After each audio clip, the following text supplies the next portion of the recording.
Assalamualaikum warahmatullahi wabarakatuh. Dentuman rebana, syair-syair sholawat, dan semangat kebersamaan itulah hadroh. Salah satu kesenian Islam yang telah menjadi bagian dari budaya Nusantara. Akan tetapi, dari mana asalnya? Bagaimana bisa hadroh tumbuh begitu kuat di tengah masyarakat Indonesia? Mari kita simak kisahnya dalam video ini. Hadroh berasal dari kata Arab hadroh yang berarti kehadiran, merujuk pada kehadiran spiritual dalam zikir kepada Allah. Kesenian ini berakar dari tradisi sufi di Timur Tengah, terutama yang berkembang di wilayah Hijaz dan Yaman. Dalam praktiknya, hadroh sering dilakukan oleh para pengikut tarekat sufi sebagai bentuk zikir berjamaah yang ritmis, menggunakan musik dan gerakan tubuh tertentu. Hadroh kemudian menyebar ke berbagai penjuru dunia Islam, termasuk Afrika Utara, India, hingga Asia Tenggara.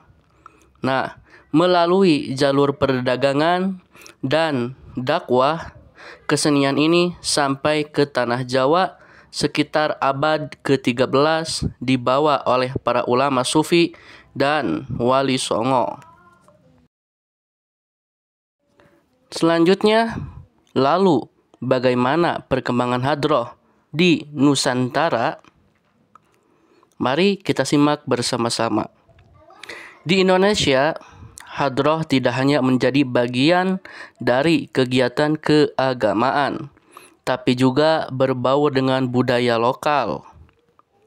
Wali Songo, terutama Sunan Kalijaga, dikenal menggunakan pendekatan budaya dalam menyebarkan agama Islam.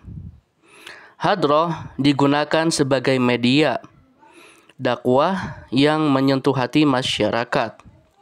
Nah, dari sinilah lahir beragam bentuk hadroh lokal, seperti hadroh al-Banjari, qasidah, samaan, hingga marawis. Masing-masing daerah memberikan sentuhan khas pada musik dan syair-syairnya.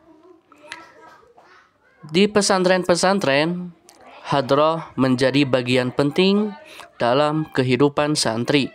Biasanya dibawakan saat peringatan Maulid Nabi, haul para ulama, hingga dalam menyambut tamu kehormatan.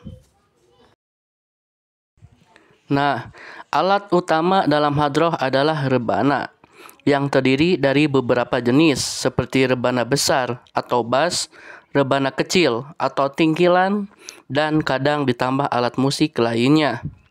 Ritme hadroh sangat khas, cepat, penuh semangat, namun tetap menjaga keharmonisan dan kekhusyuan.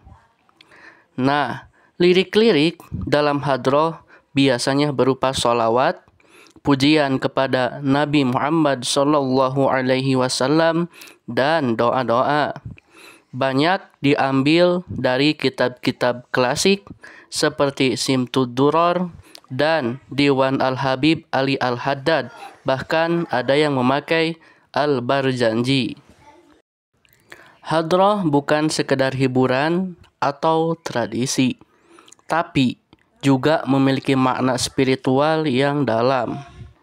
Zikir dan sholawat yang dilantunkan bersama menciptakan rasa kebersamaan, cinta kepada Rasulullah, dan kehadiran spiritual dalam hati para pelantunnya. Dan tak hanya itu, hadroh juga menjadi media perekat sosial di banyak desa dan kota.